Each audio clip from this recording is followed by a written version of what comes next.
in New Zealand, we've struggled with diversity.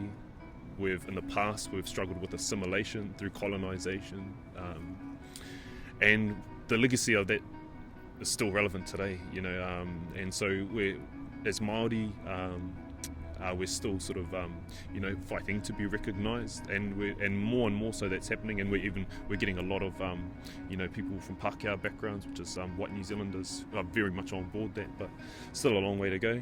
On an international platform, I would describe myself as Indigenous, but personally, I'm Māori, and even beyond that, I'm Tūhoi, which is my tribe.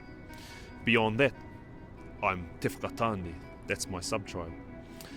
So within each of these sort of bubbles that exist in a larger thing, I have an identity that has its own stories, its own narratives. Environmental literacy is obviously something that's important in this movement. However, people talk about it as it's the forerunner for action. Environmental literacy is the forerunner for people gaining motivation to do something good for the environment.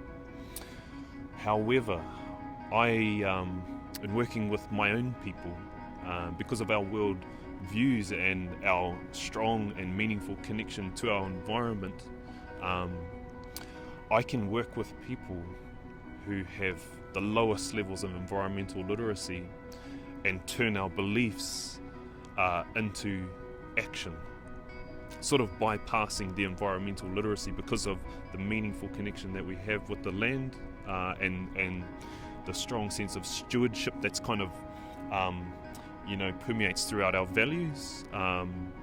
So it's just about sort of awakening that in my people, in our own traditions, in our own narratives. We have a story about how we descend from the land itself, and if I put it more correctly, we ascend from the land. So we came up from the land itself,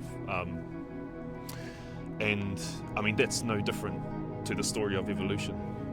And so through navigating these two stories, I've been able to find a sense of security in both of those worlds, where I can believe in my Māori stories and also believe in evolution at the same time. And what that's done for me, it's given me a really meaningful connection, two layers of meaningful connection to our planet. And I don't think that's just an Indigenous thing, I think anyone can sort of invest in an idea that we have, our genealogy takes us back to the land itself.